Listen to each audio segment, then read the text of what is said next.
Hello children, welcome to grammar class. In this session, you are going to watch an interesting topic. The topic name is figures of speech. Let us study a detailed description of each figures of speech. The first figure of speech is simile. A simile is a form of figurative language in which a comparison is made between two things which have something in common using the words like or as. The simile is used to describe an item, situation, emotion or action by comparing it to something else in order to make the statement more creative and artistic. When used as a literary device, a simile can give a more emotional and complex feel to a piece of writing and enables the author to better convey the description by using this type of figures of speech as a comparison. Now we'll see few examples for simile. The first example is they fight like cat and mouse. Here the word like is simile. The comparison is made between a human being and an animal using the word like. So, if the word like comes here in a sentence, then it is called as a simile. Here the second example, he is as brave as lion. Here the human being is being compared with an animal using the word as. So this sentence is called as simile. Next example is, my daughter is as sweet as sugar.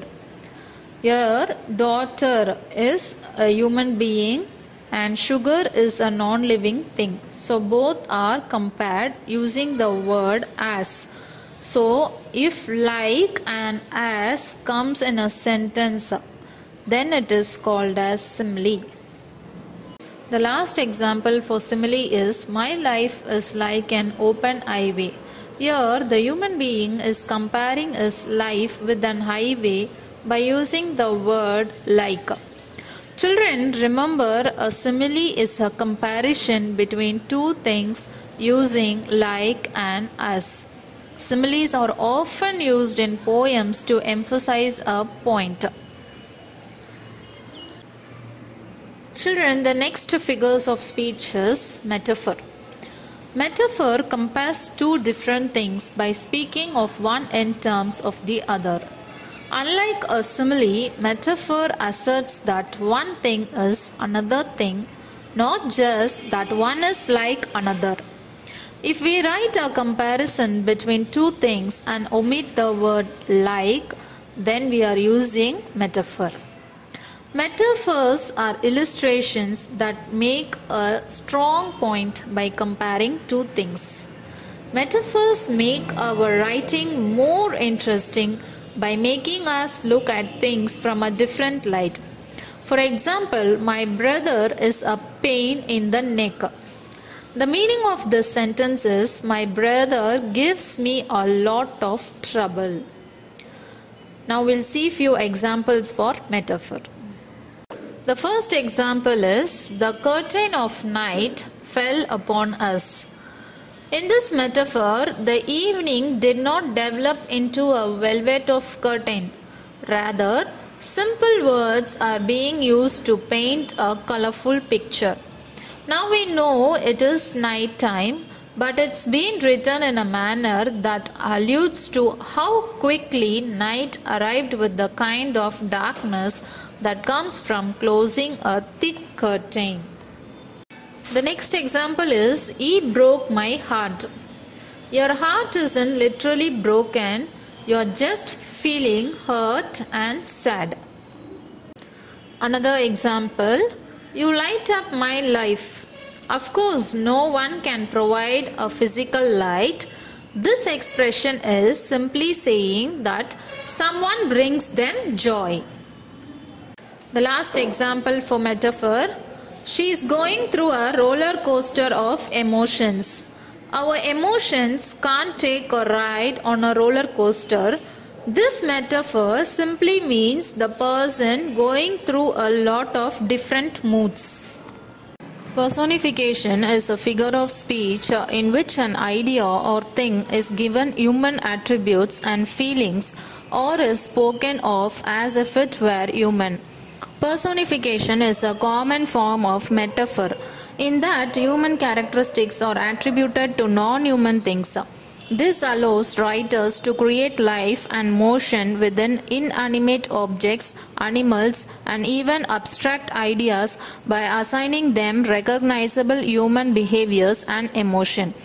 Personification is the act of giving non-living things to human characteristics. Now we'll see some examples for personification. The stars winked in the night sky. Stars having no eyes cannot wink, but when you see this phrase, you know that they are twinkling. The next example, the bridge stretched over the interstate. A bridge can't stretch, but from this phrase we get the mental image of it being long and gracefully curved. The raindrops smiled as they gently fell to the earth. Raindrops can't smile, that is a human trait. The leaves danced across the lawn. The human characteristic of dancing is given to the leaves. The next figures of speech is alliteration. Alliteration is a term to describe a literary device in which a series of words begin with the same constant sound. The best way to spot alliteration in a sentence is to sound out the sentence looking for the words with the identical beginning consonant sound. Alliteration is a poetic technique in which the initial consonant sounds of words are repeated in close succession. Look at the first example for alliteration. Jani read a book by the babbling brook. In this sentence, the words book by babbling brook contains a repetition of similar sounds in the beginning of the words. So we call this sentence as alliteration. Look at the second example. The captain couldn't keep the men in the cabin. If you see these words, captain, couldn't, keep, cabin. So, captain, C, couldn't, C, but keep is K. So, it may be a different letters, but the repetition of similar sound in the beginning of the word. So, we call this sentence as alliteration. Next example for alliteration.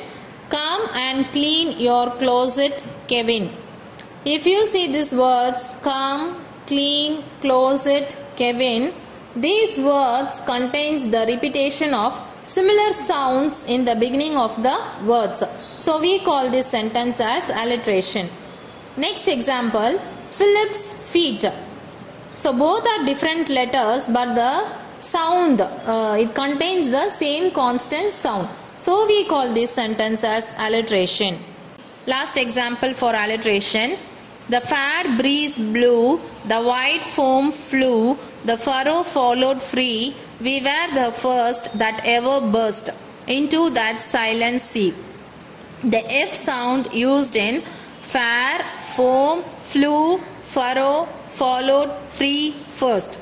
B sound used in breeze and blew. W sound used in we and where. S sound used in silent and C. So we call these a whole part as alliteration. So alliteration is a term to describe a literary device in which a series of words begin with the same constant sound. Oxymoron is a figures of speech pairing two words together that are opposing or contradictory. Oxymoron has the effect of creating an impression enhancing a concept. This is pair of opposing words that contradict each other. The first example for oxymoron is, I am the most terrific liar you have ever seen in your life. The phrase terrific liar pairs two words that have opposing connotations. Terrific has positive connotation, liar has negative connotation, as in someone who is untruthful or deceptive. The second example for oxymoron is, that's my adult child. An adult child literally does not make sense. You cannot have an adult who is also a child. This oxymoron, though, serves to describe an adult who refuses to act like an adult. The next example for oxymoron is act naturally. When sneaking around causing trouble or entering a stressful situation, we often advise people to act naturally. Of course, if one is acting naturally, one is not acting still, we understand the phrase because despite its contradictory elements, it makes sense. Next example, pretty ugly implies that a person can be both attractive and unattractive at the same time. Shrimp, by definition, are considered small, as we call wimpy people as shrimp. Jumbo, on the other hand, implies that something is particularly large. The phrase jumbo shrimp is a comedic example of oxymoron. Oxymorons are often used in everyday conversation. Normally, an oxymoron consists of a noun and an adjective which clashes in opposition with that noun. Putting two contrasting terms together is the easiest way to make an oxymoron. Anaphora is when a particular word or phrase is used repeatedly within a speech or text to add artistic effect. For example, you might use the word we over and over in a sentence for a more dramatic effect. Such an example might look like this: we are going to the shops and we are going to buy fruit so that we can eat healthy. When it comes to speech and writing, anaphora can provide a rhythm to words and phrases. The first example for anaphora is we came, we saw, we conquered. If you look at this sentence, the word we is repeated 3 times. So this sentence is called as anaphora. The second example for anaphora is, look at this example. It was the best of times, it was the worst of times. It was the age of wisdom, it was the age of foolishness. It was the epoch of belief, it was the epoch of incredulity. It was the season of light, it was the season of darkness. It was the spring of hope, it was the winter of despair. If you look at the sentence, the words it and was repeated in each sentence. So this paragraph, this speech is called as anaphora. The next example, to raise a happy, healthy and hopeful child, it takes a family, it takes teachers, it takes clergy, it takes business people, it takes community leaders, it takes those who protect our health and safety. It takes all of us. Here in this paragraph, the words it takes as repeated in each sentences. So if you see this paragraph, you can say this as anaphora. Now the last example for anaphora is, we shall not flag or fail, we shall go on to the end. We shall fight in France, we shall fight on the seas and oceans. We shall fight with growing confidence and growing strength in the air. We shall defend our island, whatever the cost may be. We shall fight on the beaches, we shall fight on the landing grounds. We shall fight in the fields and in the streets. We shall fight in the hills. We shall never surrender. In this speech, the words we shall as repeated in every sentence. So we can call this overall paragraph as anaphora. The next figures of speech is hyperbole. Hyperbole is when you use language to exaggerate what you mean or emphasize a point. It's often used to make something sound much bigger and better than it actually is, or to make something sound much more dramatic. An exaggerated statement used to heighten effect. It is not used to mislead the reader but to emphasize a point. This is called as hyperbole. First example for hyperbole is, there's enough food in the cupboard to feed an entire army. In this example, the speaker doesn't literally mean that there's enough food in the cupboard to feed the hundreds of people in the army. Instead, the speaker is using hyperbole to exaggerate the amount of food that they have. Second example for hyperbole is, this is the worst book in the world. It doesn't literally mean that the book is the worst one ever written, but is using hyperbole to be dramatic and emphasize their opinion. Hyperbole can also be used to make something sound much worse than it actually. The next example for hyperbole is, she is going to die of embarrassment. This does not mean that the girl is going to get sick or that her heart will stop due to embarrassment. Instead, the speaker is using hyperbole to emphasize just how embarrassed she is going to feel. Next example for hyperbole is, I haven't seen you in a million years. Your hyperbole is used to emphasize how long it feels since you last saw your friend. It uses exaggeration to emphasize a certain characteristic of something and especially how it feels. Hyperbole can be used to communicate all kinds of feelings and amuse or surprise people with the creativity of a description.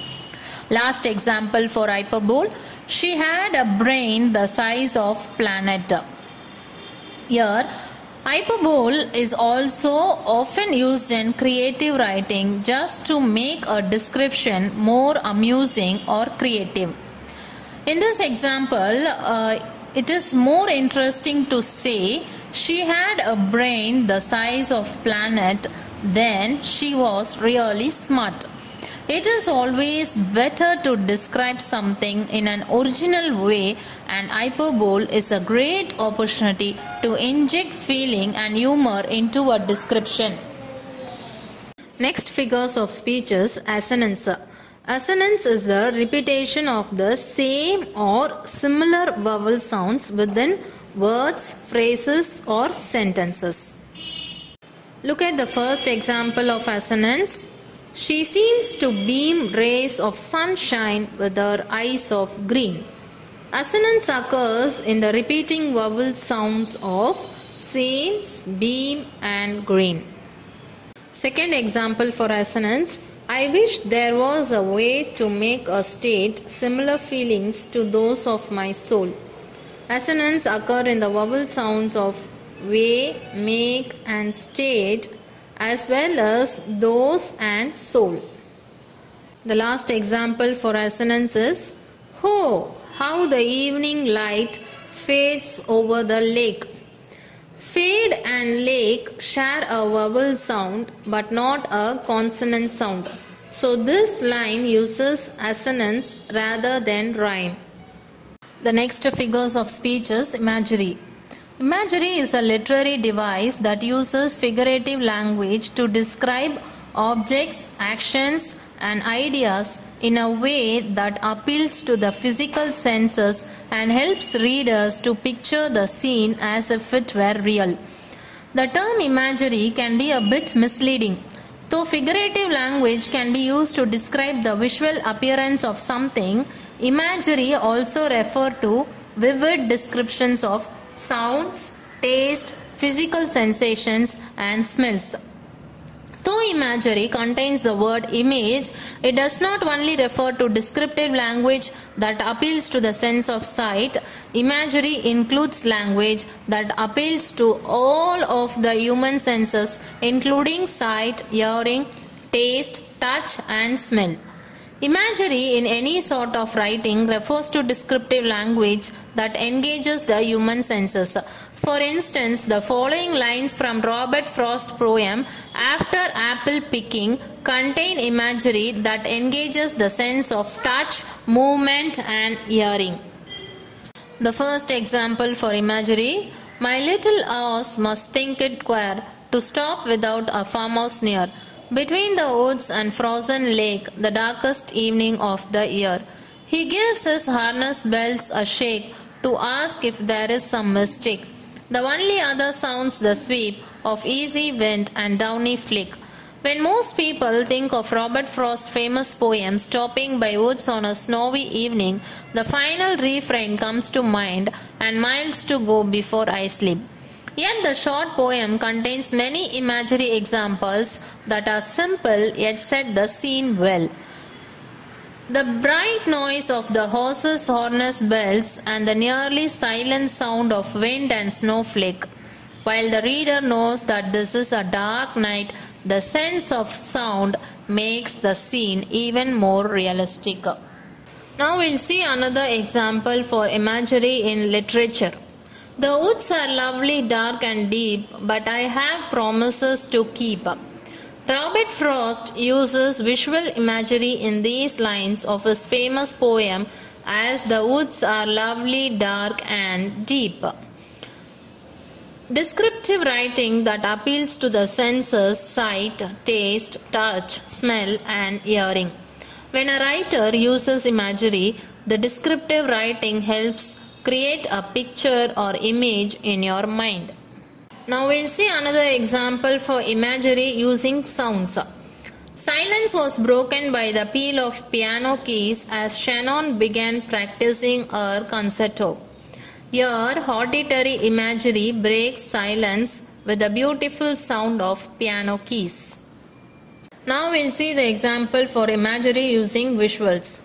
The night was black as ever, but bright stars lit up the sky in beautiful and varied constellations, which were sprinkled across the astronomical landscape. In this example, the experience of the night sky is described in depth with color, shape and pattern. Now another example for imagery. My sorrow when she is here with me thinks these dark days of autumn rain are beautiful as days can be. She loves the bare, the withered tree. She walked the sodden pasture lane.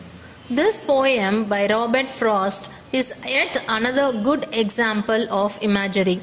In the second line, the poet uses dark days, which is an instance of the use of visual imagery. In the fourth line, the bare, withered tree uses the imagery of sight. Last example for imagery. I wandered lonely as a cloud that floats on high over vales and hills, when all at once I saw a crowd, a host of golden daffodils beside the lake, beneath the trees, fluttering and dancing in the breeze. This is a very good example of imagery in Wordsworth's Daffodils. The poet uses the sense of sight to create a host of golden daffodils besides the lake. Their fluttering and dancing also refers to the sight. The next figures of speech is connotation. A connotation is a feeling or idea that a word has in addition to its literal or main meaning. Often a series of words can have the same basic definitions but completely different connotations. These are the emotions or meanings implied by a word, phrase or thing. For example, this cloth is affordable versus this clothing is cheap. Here affordable sounds much better than cheap because the word cheap also implies low quality. Now we'll see an example for positive connotation. A word whose connotation implies positive emotions and associations. For example, the aroma of my grandmother's cooking produces a positive association because the word aroma implies that the smell is pleasing and inviting. The next example is for negative connotation. A word whose connotation implies negative emotions and associations. If we exchange the adjective aroma in the above sentence so that it now reads, the stench of my grandmother's cooking, the meaning changes completely. So both aroma and stench mean smell. Stench as a negative connotation. Figures of speech is epithet. Epithet is a phrase or adjective which is used to express a quality or characteristic which can be attributed, rightly or wrongly to a person or thing. An epithet is a form of figurative language which can be used in spoken conversation and written work to create a more dramatic effect. One might think of an epithet as a type of nickname and as a way to strengthen or display the strength of certain traits of an object, place, person, or idea. Epithets show just how strong certain character traits or physical traits are, as they come to replace the actual names of people, places, or things, also known as sobriquets. These long-standing nicknames label the most memorable aspects of kings and queens and also provide simplified names for complicated or scientific concepts.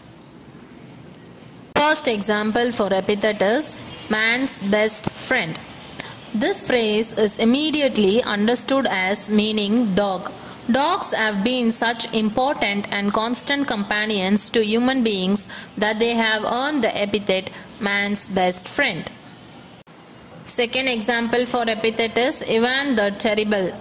Ivan IV Vasilevich earned his epithet for the fear he inspired in his subjects and enemies. In this example, the epithet takes the form of by name the Terrible.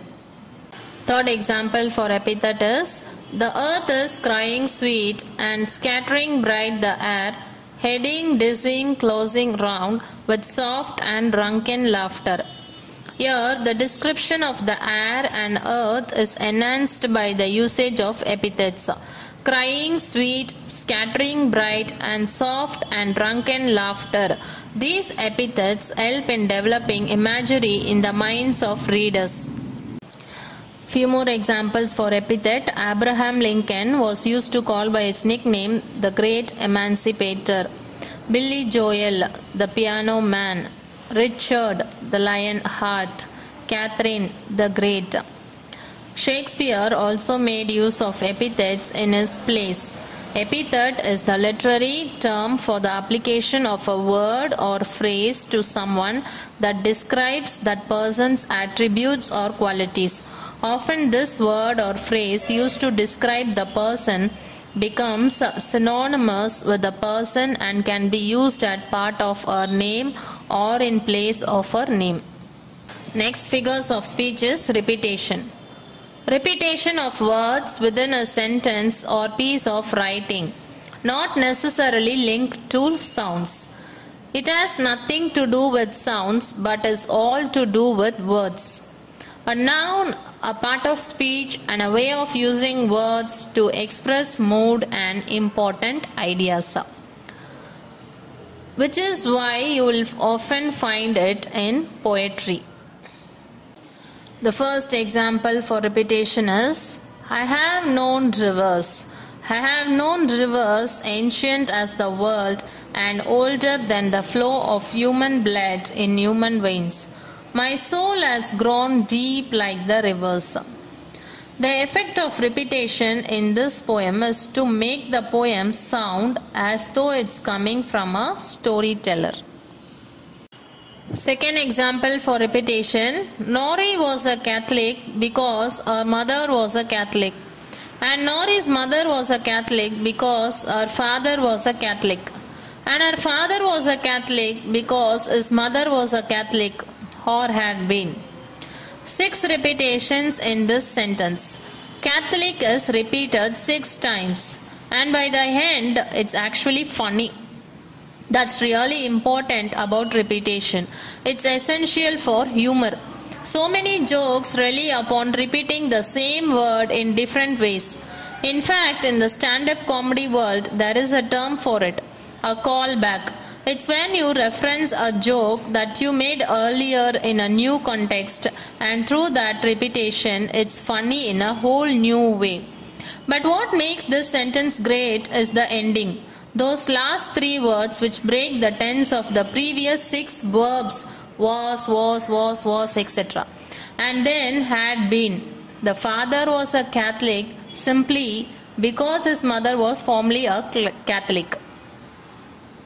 The next example for epithet is tomorrow and tomorrow and tomorrow. creeps in this petty pace from day to day, to the last syllable of recorded time, and all our yesterdays have lighted fools the way to dusty death. In this poem, the poet is lamenting the death of his wife and repeats the word tomorrow 3 times. The repetition of his word calls attention to the fact that his wife no longer and has any tomorrow, that the tomorrows as remaining will be a repetition of life without her. Last example for epithet is how the danger sinks and swells by the sinking or the swelling in the anger of the bells, of the bells, of the bells, bells, bells, bells, bells, bells, bells, in the clamor and the clangor of the bells. This famous poem by Edgar Allan Poe features many different repetition examples. The word bells is repeated 62 times throughout the poem, often without words in between. This particular type of repetition helps to make the poem sound much like the tolling of bells. Next figures of speech is metonymy. Metonymy is a figures of speech in which one object or idea takes the place of another with which it has a close association. In fact, metonymy means change of name. As a literary device, it is a way of replacing an object or idea with something related to it instead of stating what is actually meant. Metonymy enables writers to express a word or thought in a different way by using a closely related word or thought. Therefore, this is a method for writers to vary their expression and produce an effect for the reader. First example for metonymy. I met him at the reception when he took me for a spin during a slow song. Spin is metonymy for dance. Next example. Joe's new ride was expensive. Ride is metonymy for car.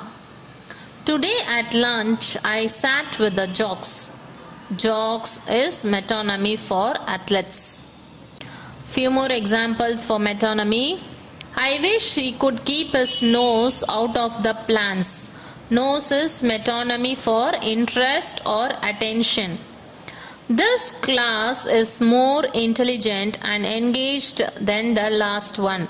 Class is metonymy for a group of students. When I came to visit, my friend offered me a cup. Cup is metonymy for beverage such as tea or coffee. Next example for metonymy. And as imagination bodies forth the forms of things unknown, the poet's pen turns them to shapes and gives to airy nothing a local habitation and a name.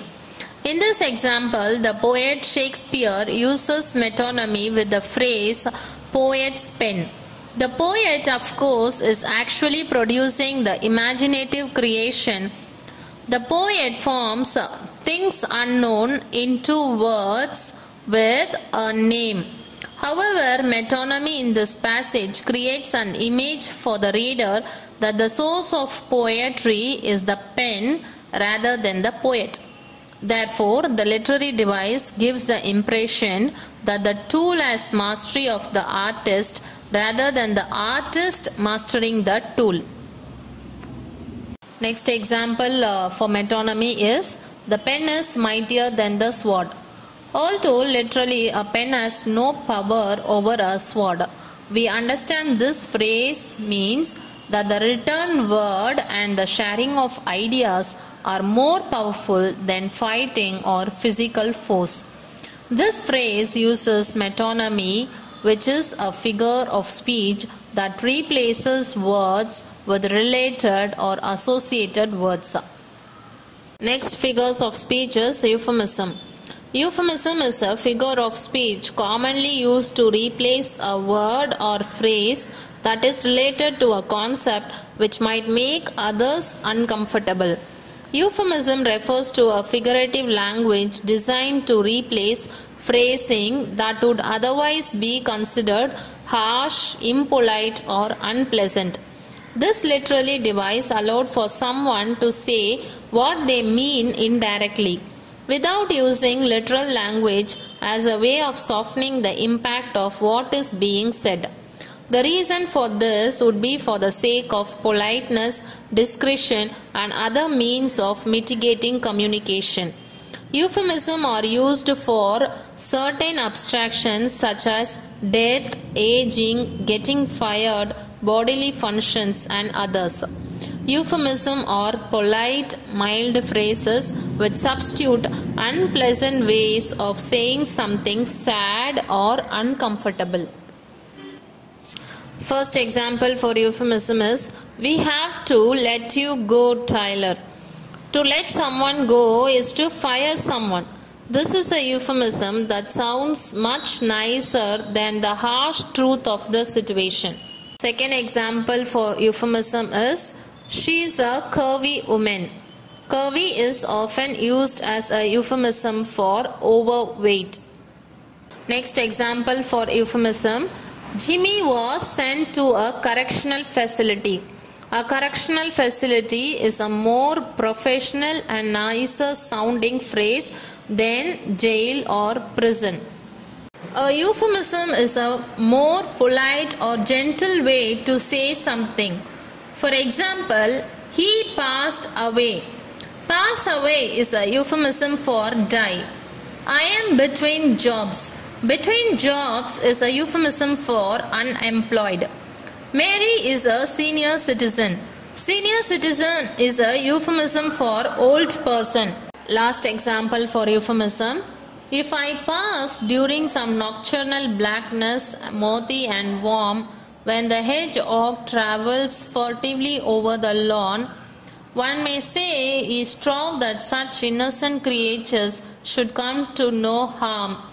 But he could do little for them, and now he is gone." In his poem, Hardy uses two euphemisms to reference death. The poet refers to his own death by stating, "If I pass," and then refers to how others might reference his death with the phrase, "Now he is gone." These euphemisms add to the poetic value of this stanza. For example, utilizing the word pass as a figure of speech rather than the literal term die underscores the feeling in the poem of the passage of time in addition to the passage of poet. The use of gone as a euphemistic figure of speech reinforces the permanence of death as lack of physical presence. However, this figurative language also suggests that though the poet is physically gone, he is still remembered by others.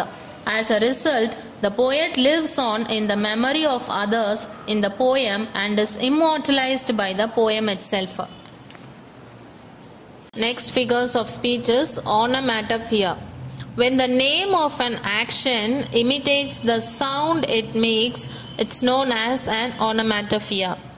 For example, the bees buzz angrily when their hive is disturbed. First example for onomatopoeia, boom, pow, whoosh, warm. All of these words are onomatopoeia, or words that sound like what they describe. Onomatopoeia refers to words whose pronunciation imitate the sounds they describe. A dog's bark sounds like hoof. So hoof is an example for onomatopoeia. Onomatopoeia can be used to describe the gears of machines working, the horn of a car honking, animals croaking or barking, or any number of other sounds. Next example for onomatopoeia, Sally slipped with a hoof and bumped down onto the slide, swooshing to the bottom. The use of words like hoof, bumped and swooshed provides the reader with sound imagery invoking a vivid image of Sally sliding down the slide. Next example, boom, clap, the sound of my heart. Describing the heartbeat as boom and clap implies that the heart is full and energetic like a pop song or happy party. Such a description conveys the happiness of the speaker who has fallen in love. Next example for onomatopoeia. How they clang and clash and roar, what a horror they outpour on the bosom of the palpitating air, yet the ear it fully knows by the twanging and the clanging. How the danger ebbs and flows, yet the ear distinctly tells in the jangling and the wrangling how the danger sinks and swells. Here the poet describes bells which clang, clash, roar, twang, jungle, wrangle, sink and swell.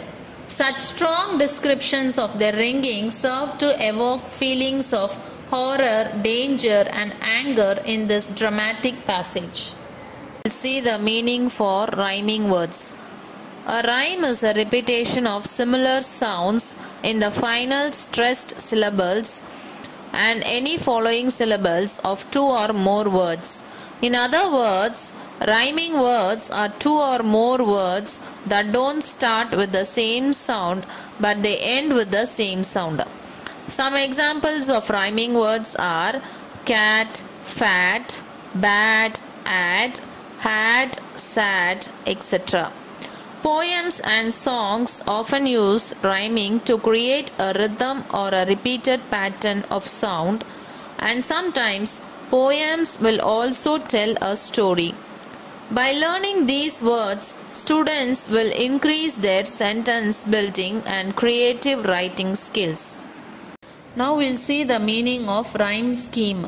A rhyme scheme is the pattern of rhymes at the end of each line of a poem or song. It is usually referred to by using letters to indicate which lines rhyme. Lines having same letter all rhyme with each other. Always use small letters of the English alphabet for writing the rhyme scheme. Don't put commas in between. Rhyme scheme must always be written in horizontal way. Now we'll see a few examples for rhyming words and rhyme scheme. If you see this stanza, this is a stanza from poem. Not a crumb to be found on the snow-covered ground, not a flower could ye see, not a leaf on a tree. If we see this stanza, the first line, last word is found. So always you have to take the last word of the line. If you see this first line, last word is found. So first letter of the alphabet you have to mention A. Now take the second line, last word. The second line, last word is ground. You have to check whether this word is rhyming with the first line, last word. So found is rhyming with ground. So you have to mention the same letter A here also. So the found and ground are the rhyming words. Both will contain the same letter A. Now you have to move on to the next line. So see the third line, last word C. So you have to check whether the word C is rhyming with the last two words. So C is not rhyming with found and ground. So you have to mention the next letter of the alphabet B. So C, for C you have to mention the letter B. So you have to see the next line, fourth line, last word is tree. You have to check whether the word tree is rhyming with the word C. So C and tree are rhyming, both are rhyming words. You have to mention the letter B. So the rhyme scheme, now the rhyme scheme for this stanza is A, B, B. Now we'll see one more example for rhyming word and rhyme scheme. Now see the first line, last word. First line, last word is spring. So you have to mention the letter A. Now check the second line, last word. The second line, last word is deer. So you have to check whether the first line, last word spring is rhyming with the second line, last word deer.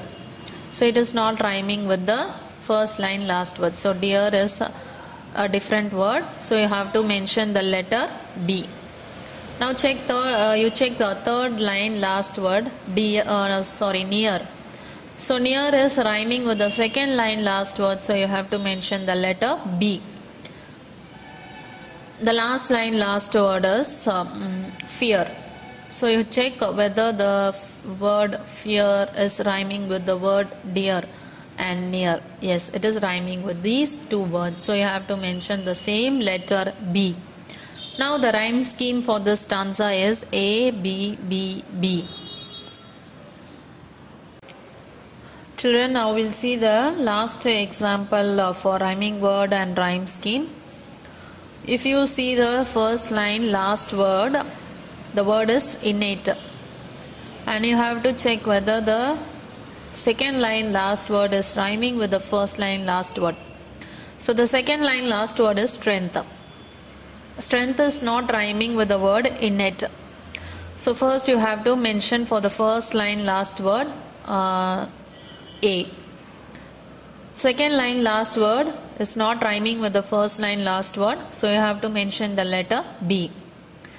If you take the third line last word stake, so stake is not rhyming with the above any of the two words, so you have to mention the different letter C. The fourth line last word is fake, so you have to check whether the third line last word stake and fourth line last word fake both are rhyming words. So these both are rhyming words, you have to mention the same letter C. Now the rhyme scheme for this stanza is A, B, C, C.